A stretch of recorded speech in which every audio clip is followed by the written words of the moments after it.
Hello guys, welcome back to my YouTube channel.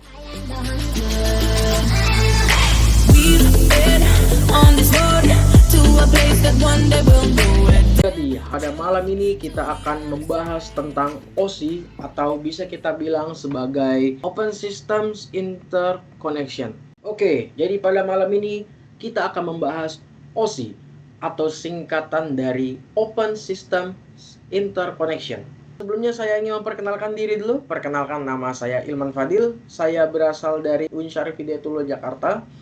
Dan saya sekarang kelas 4B. 4 itu artinya semester 4 dan B adalah kelasnya. Lalu dengan NIM saya yang sudah tertera 1123093 dengan NIM terakhir 32 ya. Oke, lanjut saja kita ke next slide.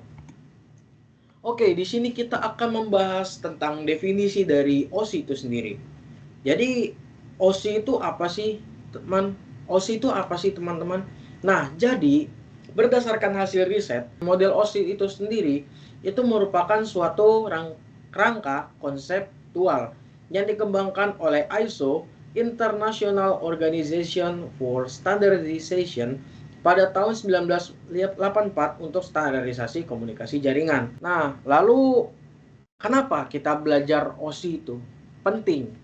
Kenapa kita harus tahu OSI? Untuk apa sih kita pelajarin OSI? Kita tahu OSI, kita kita tahu banyak tentang OSI itu untuk apa sih? Nah, jadi model OSI itu bisa ngebantu kita nih teman-teman untuk memahami bagaimana data berpindah dari satu perangkat ke perangkat lain dalam jaringan. Nah, jadi kita bisa tahu tuh bagaimana sih cara data berpindah dari satu perangkat ke perangkat lain. Contohnya itu adalah seperti kita kirim sebuah berkas ataupun file musik, teman-teman. Nah, itu kan kita memindahkan hal tersebut dari dari HP kita ke HP yang lain, ke HP kita, teman-teman. Misalnya kita mau kirim foto gitulah melalui WhatsApp gitu, atau kita mau kirim sebuah file dari YouTube. Nah, itu kan data. Nah, data itu dipindahkan menggunakan jaringan. Nah, disitulah mengapa kita harus belajar tentang OSI ini. Karena OSI ini itu menjelaskan bagaimana sih caranya data itu berpindah dari satu perangkat ke perangkat lain dan tentunya dalam jaringannya tersebut. Kita lanjut saja ke next selanjutnya. Ke slide selanjutnya, maaf. Nah, di sini ada namanya 7 layers of OSI. Nah, jadi OSI itu ada 7 layer nih, teman-teman, atau ada 7 lapis. Nah, 7 lapis itu apa aja sih, Man? Lapisan yang pertama itu adalah physical, yang kedua ada data link, yang ketiga ada network, yang keempat ada transport, yang kelima ada session, yang keenam ada presentation, dan yang ketujuh itu ada application, teman-teman. Nah, berlayer-layer ini akan saya jelaskan di slide selanjutnya. Itu kita akan bahas lebih banyak lagi nih tentang 7 layers of OSI. Kita next aja.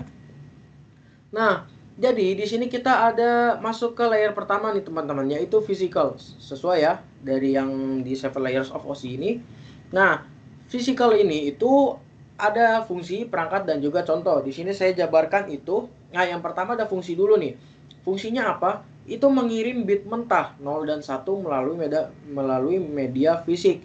Nah, jadi itu maksudnya di sini dia physical itu tuh kayak ngirim sebuah semacam bit data gitulah, teman-teman. Nah, bitnya itu masih mentah, 01 binary, masih angka binary. Nah, tapi itu pakai media fisik. Lalu itu akan didefinisikan spesifikasi listrik, frekuensi, kabel, dan lain-lain. Nah, itu adalah dari physical tadi. Lalu ada perangkat dari physical ini, artinya tuh perangkat yang dipakai dari layar pertama ini tuh yang pertama ada hub, ada repeater, modem, dan juga kabel. Nah, ini tuh yang mengirim bit mentahnya tadi melalui perangkat itu. Nah, lalu ada contohnya juga di sini. Contohnya tuh apa sih? Internet lambat karena kabel Ethernet rusak atau interferensi sinyal Wi-Fi. Nah, maksudnya gimana? Jadi, berdasarkan pengetahuan saya ya, ini adalah berdasarkan pengetahuan saya. Nah, jadi teman-teman itu pasti pernah lah mengalami yang namanya lagging, terus pernah mengalami yang namanya sulit bergerak gitu. Misalnya lagi main game misal, nah itu gamenya tiba-tiba sulit gerak, jadi lama lah. Nah, itu gara-gara internetnya yang lambat kan. Nah, internet yang lambat itu bisa ada dua kemungkinan, teman-teman. Yang pertama tuh kabel Ethernetnya rusak. Jadi kabel yang ada di luar yang dicolok ke internetnya itu tuh rusak. Nah, atau yang kedua, sinyal wifi-nya itu yang nge-lag kah, atau yang karena banyak orang yang pakai tuh makanya nge-lag. Nah, itu berdasarkan pengetahuan saya seperti itu ya, teman-teman. Nah, teman-teman semua, di sini mau disclaimer dulu ya. Di sini mau disclaimer bahwasanya ini adalah berdasarkan hasil riset dan pengetahuan saya pribadi. Jadi untuk teman-teman semua yang ada pendapat lain, silahkan ditulis di kolom komentar di bawah. Dan jangan lupa juga untuk teman-teman semua untuk subscribe dan juga like video ini supaya saya semangat untuk membuat konten yang kayak gini nih, dan mungkin bisa menambah juga wawasan ke teman-teman semua ya. Dan yang terakhir, jangan lupa teman-teman untuk tentu tetap riset dan juga untuk tetap mencari materi seperti ini supaya teman-teman bisa tahu dan kita bisa sama-sama belajar. Itulah, itu merupakan disclaimer saya ya. Oke, lanjut ke selanjutnya. Oke, di sini ada layer kedua, yaitu adalah data link layer. Nah, di sini tuh kita udah masuk ke lapisan kedua dari 7 layers of OSI. Nah, yang pertama tuh kita masuk ke fungsinya dulu. Fungsinya itu adalah apa? Yang pertama ada framing. Framing yang artinya adalah membungkus data jadi frame dengan header dan trailer. Lalu ada error detection, CRC, ada MAC addressing, yaitu alamat fisik perangkat. Nah, itu adalah data link layer itu. Nah, lalu kita masuk ke perangkat yang digunakan. Yang pertama itu ada switch, dan yang kedua ada NIC atau NIC, yaitu adalah network interface card. Nah, yang terakhir itu adalah analogi atau contoh nyatanya ya, contoh nyata yang mudah aja, yaitu adalah tukang pos yang mengantarkan surat ke alamat fisik. Jadi di sini tuh fungsinya adalah seperti mengirimkan data, seperti kita tuh mengirimkan data ke alamat rumah, teman-teman, ke suatu alamat gitu. Contohnya ya ini kan tadi tukang pos yang mengantarkan surat ke alamat fisik. Nah, itu artinya tukang posnya itu mengantarkan sebuah data ke alamat teman-teman gitu. Itu contohnya. Lalu kita masuk ke layer 3, yaitu network layer. Nah, ini tuh ada fungsinya. Fungsinya itu adalah yang pertama routing, teman-teman. Nah, routing itu apa sih? Menentukan jalur terbaik untuk paket, yaitu menggunakan alamat IP. Nah, lalu ada logical addressing, yaitu IPv4 atau IPv6. Nah, ini juga saya kurang tahu, teman-teman, karena berdasarkan hasil riset juga belum dijelaskan secara rinci. Jadi untuk teman-teman bisa dicari lagi, di riset lagi ya, teman-teman. Lalu ada perangkatnya yang digunakan. Yang pertama ada router, yang kedua ada layer 3 switch. Nah, itu adalah perangkat yang digunakan. Lalu ada fakta uniknya nih, teman-teman. Jadi pada network layer ini, itu di internet bisa disebut sebagai network of networks karena hasil kinerja dari si network layer ini. Jadi network layer ini tuh bisa dikatakan sebagai internetnya para internet, karena disinilah komunikasi itu berjalan. Disinilah paket itu akan ditentukan jalur terbaiknya dengan alamat IP gitu. Seperti itu sih alamat IP dari suatu perangkat. Nah, itu.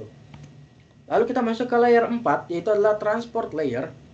Fungsinya itu sebagai segmentasi data. Jadi segmentasi data ini artinya kita membuat kelas-kelas per bagian data, per data-data gitu, dan kita akan mengsegmen hal itu, dan itu sehingga menjadi memotong paket-paketnya itu jadi kecil gitu. Lalu ada uncontrol aliran atau flow control, dan juga ada koreksi error nih dari sebuah transmisi kalau paketnya hilang, atau ya paketnya hilang gitu, kayak yang tadi yang tukang pos tadi itu. Nah, itu kan biasanya ada tim yang membantu tukang pos itu untuk mengirimkan barang. Nah, apabila barang tersebut hilang, maka bisa dibantu oleh timnya tadi. Nah, timnya tadi siapa? Itu si koreksi errornya itu. Nah, yaitu si transport layernya itu, maaf. Nah, lalu ada perangkat yang bisa digunakan, yaitu adalah firewall. Nah, teman-teman pasti tahu lah firewall itu apa. Untuk kalian yang nggak asingnya namanya hacking, terus yang namanya bocor data. Nah, firewall ini kan fungsinya sebagai pemblokir atau sebagai tembok supaya hacker nggak bisa masuk, nggak bisa dibobol datanya, nggak bisa diambil, dan lain-lain lah banyak. Itu adalah fungsi dari firewall itu. Nah, lalu adalah contoh kasusnya. Di sini ada contoh kasusnya nih. Contoh kasusnya apa? Video call pecah-pecah karena paket data hilang di jalan. Nah, itu contohnya tuh. Jadi buat teman-teman semua yang sering mengalami tuh yang namanya video call lah atau apa ya, atau chatting, atau Zoom dan lain-lain. Itu kalau misalnya pecah-pecah kameranya pecah-pecah atau mungkin suaranya tuh pecah-pecah kayak robot. Nah, itu dikakibatkan karena paket datanya hilang. Nah, itu bisa jadi terjadi pada di transport layernya, teman-teman. Di situ mungkin melemah lah atau bagaimana. Nah, di situ akhirnya jadilah seperti itu gitu, pecah-pecah. Kita masuk ke layer 5, yaitu adalah session layer. Nah, session layer ini kita masuk ke fungsinya dulu. Fungsinya adalah mengontrol dialog antar perangkat, yaitu bisa kita dengan cara membangun, memelihara, dan juga mengoreksi atau mengkoneksikan gitu. Nah, lalu ada yang namanya mengelola sinkronisasi data. Contohnya itu seperti recovery jika koneksi terputus. Nah, teman-teman semua pasti pernah mengalami ya yang namanya tuh hilang koneksi atau atau justru koneksinya tuh lemah atau terputus lah. Nah, itu. Nah, disinilah fungsi si session layer itu. Dia akan mengelola sinkronisasi datanya tersebut sehingga koneksinya itu kalau terputus bisa terrecovery atau apa ya? Contohnya apa, atau bisa tersambung di internet lain lah gitu. Nah, lalu ada protokolnya. Nah, protokolnya itu ada yang pertama ada NetBIOS, yaitu Windows Network. Lalu ada PPTP, VPN, ada RPC, Remote Procedure Call. Nah, ini bisa teman-teman cari lebih lanjut pakai ChatGPT ataupun yang lain, AI yang lain, karena ini adalah berdasarkan pengetahuan dan hasil riset saya. Nah, lalu yang terakhir ada contoh kasusnya nih. Nah, seperti yang tadi saya jelaskan, Zoom meeting itu bisa tiba-tiba terputus karena session layer gagal memelihara koneksi. Nah, artinya apa? Di sini pas teman-teman terkoneksi sama internet dan lagi masuk Zoom meeting nih, tiba-tiba Zoom meetingnya putus. Teman-teman keluar dari roomnya lah gitu. Nah, itu gara-gara apa? Session layernya gagal untuk memelihara koneksi tersebut tetap tersambung di di perangkat teman-teman, seperti itu. Nah, inilah tugas dari si session layer itu. Nah, lalu ada layer ke-6 yaitu adalah presentation layer. Nah, presentation layer ini tuh fungsinya adalah translasi data, yaitu mengonversi format dari ASCII ke Unicode. Jadi ASCII itu semacam ini teman-teman, semacam huruf. Nah, hurufnya itu ada perangkanya gitu. Nah, itu nanti dari angka tersebut dirubah jadi Unicode-nya. Itu berdasarkan pengetahuan saya pribadi ya. Itu sih kalau pengetahuan saya itu kayak gitu ya teman-teman ya. Lalu ada kompresi yaitu gzip dan ada enkripsi SSL atau TLS. Nah, ini bisa teman-teman cari di AI ya. Lalu ada memastikan data bisa dibaca oleh sistem penerima. Jadi di sini kita bisa lihat bahwasanya data itu kan awalnya angka binary ya teman-teman, kayak 0101 gitu kan. Lalu di situ juga ASCII itu kan dia angka-angka gitu ya. Nah, kita kan nggak mungkin bisa baca angka menjadi huruf gitu. Jadi misal 1A kan nggak gitu kan. Itu ASCII kayak gitu. Nah, nanti ASCII itu akan berubah dari yang angka itu jadi huruf. Nah, itulah kurang lebih yang saya pahami ya. Lalu di sini ada protokolnya yaitu SSL atau TLS, enkripsi, dan juga ada JPEG atau MPEG yaitu konversi multimedianya. Lalu ada contoh kasusnya nih. Website itu tidak bisa menampilkan gambar karena format PNG tidak didukung. Artinya apa? Artinya website itu nggak bisa. Jadi misal kita ngebuka website nih. Nah, websitenya itu nggak bisa nampilin teman. Maaf, nggak bisa nampilin gambar. Karena apa? Karena format PNG-nya tuh nggak didukung. Artinya tuh format PNG-nya nggak ada. Itu diakibatkan apa? Presentation layernya gagal konversi. Presentation layernya itu gagal mengubah sebuah format data menjadi ke Unicode-nya ini nih, yang dari ASCII ke Unicode atau ke kompresi dan enkripsi gitu. Nah, itu gagal ya. Nah, yang terakhir ada application layer. Ini adalah layer terakhir dari 7 layers of OSI. Nah, ada fungsi yang pertama itu adalah interface langsung dengan user, manusia ataupun aplikasi. Lalu ini juga menyediakan layanan jaringan seperti email, transfer, file, atau browsing. Nah, perangkatnya apa? Itu bisa web browser, bisa email client, atau API. Nah, contoh kasusnya apa? Error 404 not found di browser. Artinya servernya itu nggak nemuin resource-nya. Nah, ini masalahnya ada di application layer ya teman-teman. Jadi teman-teman itu pasti teman-teman pernah mengalami yang namanya error 404 not found gitu. Nah, di suatu browser atau di suatu aplikasi atau di suatu website lah, itu nggak ada tuh, nggak ada apa-apa, cuma ada tulisan 404 not found gitu. Nah, itu artinya ada masalah nih teman-teman di application layer-nya, ada masalah di aplikasinya, ada masalah di servernya gitu. Nah, ini tuh karena udah nggak ada, mungkin dihapus atau diblokir atau gimana, kurang tahu juga ya. Tapi yang jelas servernya itu nggak ada resource-nya lagi. Artinya aplikasinya ini tuh ada masalah di aplikasi layernya. Seperti itu. Nah, lalu di sini ada diagram alur data, itu ada sender, ada receiver. Nah, sender itu artinya sender itu adalah pengirim datanya. Data turun dari lapisan 7 ke 1, ditambahkan header setiap lapisan. Nah, jadi di sini maksudnya adalah datanya itu menurun dari lapisan ke-7 ke lapisan 1. Nah, itu per layer ditambahin headernya.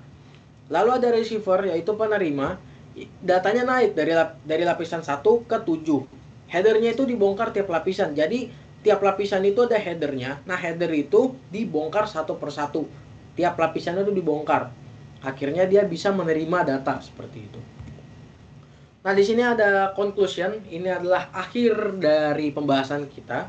Yang pertama ada model OSI adalah sistem yang membagi proses komunikasi jaringan komputer menjadi 7 lapisan. Masing-masing dengan tugas khusus yang sudah dijelaskan tadi ya. Mulai dari lapisan teratas yang berinteraksi langsung dengan pengguna, hingga lapisan terbawah yaitu physical layer yang mengurus pengiriman sinyal fisik melalui kabel atau gelombang radio. Protokol seperti HTTP, TCP, atau IP, dan Internet berperan sebagai aturan yang memastikan komunikasi berjalan lancar. Sedangkan perangkat seperti router, switch, dan kabel jaringan menjadi alat penghubungnya. Nah, singkatnya, OSI model itu adalah ibarat sebuah peta yang membuat lalu lintas data di internet teratur, efisien, dan bisa diperbaiki jika ada masalah. Tanpa sistem berlapis ini, komunikasi digital modern tuh nggak akan mungkin bisa berjalan secara cepat dan rumit kayak sekarang.